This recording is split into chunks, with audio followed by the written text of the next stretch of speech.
చాలా బాగుందండి.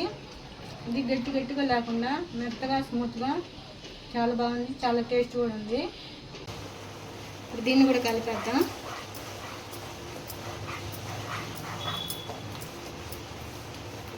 హలో అండి, అందరూ ఎలా ఉన్నారు? బాగున్నారా? మీరందరూ బాగుండాలని మనస్ఫూర్తిగా ఆ భగవంతుని కోరుకుంటున్నాను. మన ఛానల్ని ఫస్ట్ టైం చూస్తుంటే సబ్స్క్రైబ్ చేసుకోండి. అంతేకాదండి, లైక్ చేయండి, షేర్ చేయండి, వీడియో పూర్తిగా చూడండి.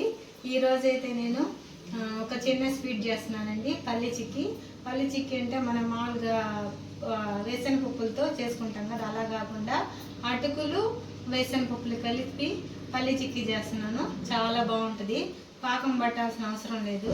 చాలా ఈజీగా కూడా, చాలా సింపుల్గా కూడా అయిపోద్ది. చాలా హెల్దీ కూడా. తప్పకుండా ట్రై చేయండి. ఇప్పుడు దానికి ఏం పదార్థాలు కావాలో చూసేద్దారండి. ఇదిగోండి, ఈ కప్పులన్నీ అయితే ఒకటే కొలతండి. కప్పులు మొత్తము ఒకటి పెద్దది ఒకటి చిన్నది కాదు. ఇది 1 కప్పు పల్లీలు, 1 కప్పు అటుకులు, ఈ 2 కప్పులకి 1 కప్పు బెల్లం అండి. ఫస్ట్ అయితే మనం పల్లీలు వేగించేసుకుందాం. ముందుగా మనం పల్లీలు వేగించేసుకుందాం. కొంచెం దోరగా వేగించుకుందాం, మాడిపోకుండా. ఆయిల్ వేయలేదండి, ఆయిల్ వేయకుండా వేగించుకోవాలి.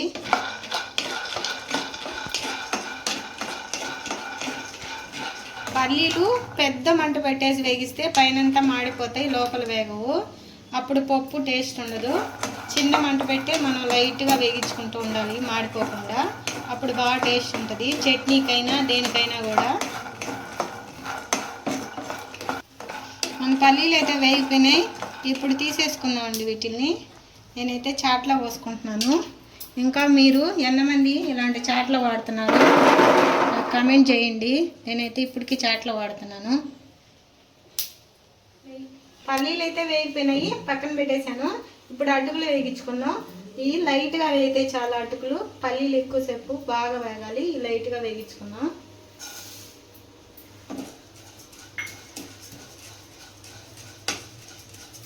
అటుకుల్లో కూడా ఏమీ లేదండి, ఉత్తగానే డ్రైగానే వేగిస్తున్నాను. నెయ్యి కానీ ఆయిల్ కానీ ఏమీ వేయలేదు. మన అటుకులు కూడా వేగినాయండి.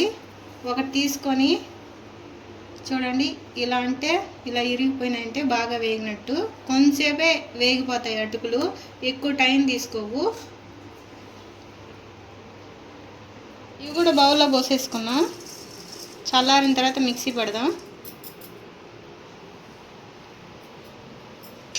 ఇదిగోండి, పల్లీలు అయితే కొంచెం పొట్టు తీసేసి చల్లార్చుకోవాలి. మనకి వేడి మీద ఉన్నప్పుడు పొట్టు తీయలేం కదా, కాలిపోతుంటుంది కదా. అలాంటప్పుడు మనం చిన్న నాప్కిన్ లాంటిది తీసుకొని ఇలా రుద్దేసుకుంటే పొట్టు త్వరగా వచ్చేస్తుందండి. మన చెయ్యి కూడా కాలకుండా ఉంటుంది. చూడండి, ఈజీగా వచ్చేస్తుంది. ఎప్పుడైనా అర్జెంట్ కావాలనుకున్నప్పుడు ట్రై చేయండి.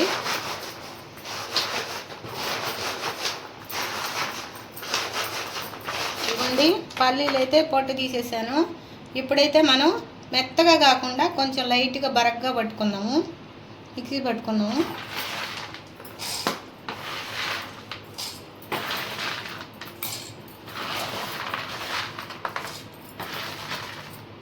ఇదిగోండి, మెత్తగా కాకుండా కొంచెం ఇలా బరగ్గా పట్టుకోవాలి. ఇప్పుడైతే బౌల్లో తీసేసుకున్నాం.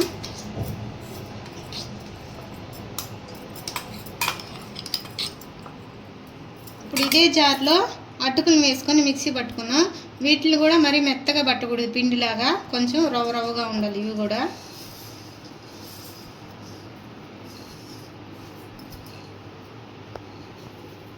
చూడండి, ఇది కూడా చూడండి బరగ్గా పట్టేసాను, మరి మెత్త పిండి వేయలేదు.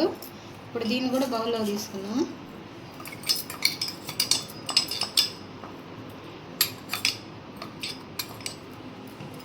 ఇప్పుడు మనం స్టవ్ ఆన్ చేసుకొని మనం ఏ కప్పుతో బెల్లం తీసుకుంటున్నామో ఆ కప్పు నిండానే వాటర్ తీసుకున్నాను. బెల్లాన్ని కూడా వేసేసి కరగబెట్టుకున్నాం.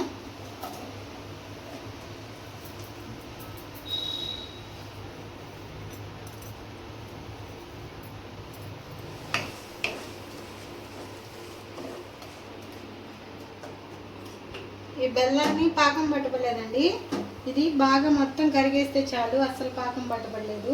దీంట్లో ఇసుక ఉంటుంది, వడకట్టేసి తర్వాత ప్రాసెస్ చేద్దాం.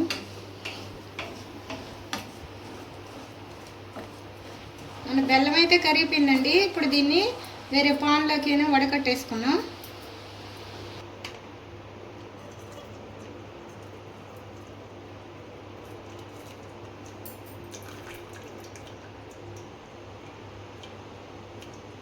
ఇదిగోండి, మళ్ళీ స్టవ్ ఆన్ చేసి పెట్టేసాను. దీన్ని మనం బెల్లాన్ని వడకట్టేసాం కదా, దాన్ని పెట్టేసుకున్నాం స్టవ్ ఆన్ చేసి. దీన్ని కొంచెం తెల్లనిచ్చి అప్పుడు మనం పట్టుకున్నాం కదా పల్లీలు, ఆ పౌడర్ వేసేసుకున్నాం. పాకం రాకూడదండి. ఇదిగోండి ఇలా తెల్లుతుంది కదా, ఇప్పుడైతే మనం పల్లీల పౌడర్ వేసేద్దాం. మొత్తాన్ని కలిపేద్దాం.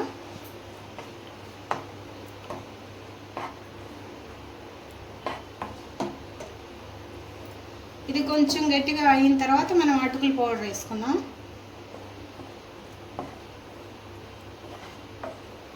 ఇదిగోండి, మన పల్లీలు కొంచెం గట్టిపడింది, దగ్గరికి వచ్చింది కదా. ఇప్పుడు మనం అటుకుల పౌడర్ చేసుకున్నాం కదా, అది వేసుకుందాం.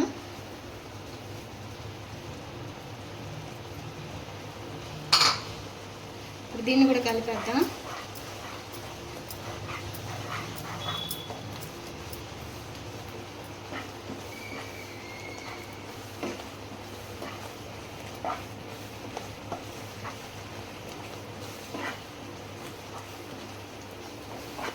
ఇది బాగా దగ్గర పడిపోవాలి. దగ్గర పడిన తర్వాత కొంచెం గోరువెచ్చంగా ఉన్నప్పుడే మనం ఉండలు కావాలంటే ఉండలు, లేకపోతే మనం కేక్ లాగానే కట్ చేసుకోవచ్చు, ఏ డిజైన్ కావాలని చేసుకోవచ్చు. ఇది బాగా దగ్గర పడిన తర్వాత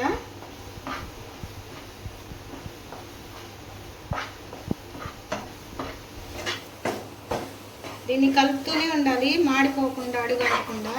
ఇది నాన్ స్టిక్ కాబట్టి అంతగా అడుగంటదు. మామూలు పాన్లో అయితే అడుగంటద్ది, కొంచెం కలుపుతూనే ఉండాలి.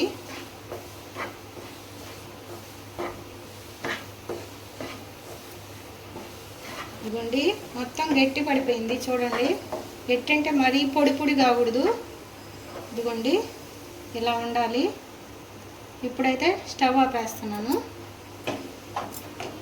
ఇదిగోండి, ఒక ప్లేట్ తీసుకున్నాను, అన్నీ చేసి దీని మీద పెట్టుకున్నాం.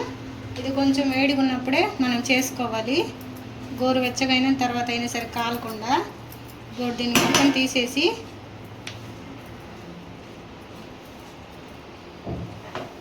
మనకి ఎలా కావాలంటే అలా చేసుకోవచ్చు. లడ్డూలాగైనా చుట్టుకోవచ్చు, లేకపోతే ఇలా కేక్ లాగా వేసేసుకొని కట్ చేసుకోవచ్చు. నేనైతే ఒక డబ్బా మూత తీసుకుంటున్నాను, చిన్న మూత, ఆ షేప్లో చేసుకుంటున్నాను. నేను డబ్బా మూత తీసుకొని దానికి కొంచెం నెయ్యి రాసుకున్నాను. ఇప్పుడు ఆ షేప్లో చేసుకుంటున్నాను నేను.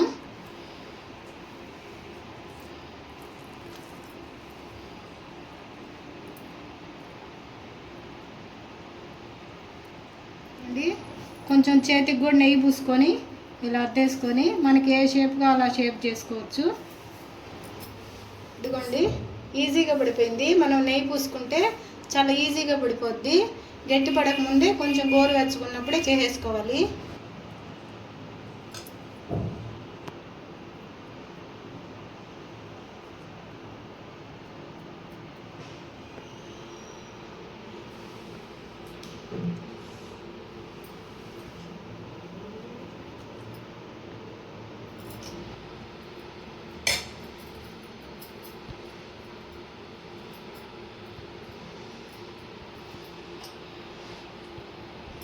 అంతేనండి, మన పల్లీలు అటుకులతో పల్లీ చిక్కీ చేశాను. చాలా అంటే చాలా బాగా వచ్చింది. తప్పకుండా ట్రై చేయండి. లోపల కూడా చూపిస్తాను చూడండి. మీకు చూడండి, అస్సలు అంటుకోలేదు, నీట్గా లేసి వచ్చేసింది. ఇప్పుడైతే నేను టేస్ట్ చేస్తాను పల్లీ చిక్కీని. చాలా బాగుందండి. ఇది గట్టి గట్టిగా లేకుండా మెత్తగా స్మూత్గా చాలా బాగుంది. చాలా టేస్ట్ కూడా ఉంది. తప్పకుండా ట్రై చేయండి. మా వీడియో మీకు నచ్చినట్లయితే లైక్ చేయండి, షేర్ చేయండి, సబ్స్క్రైబ్ చేయండి. ఉంటానండి, బాయ్.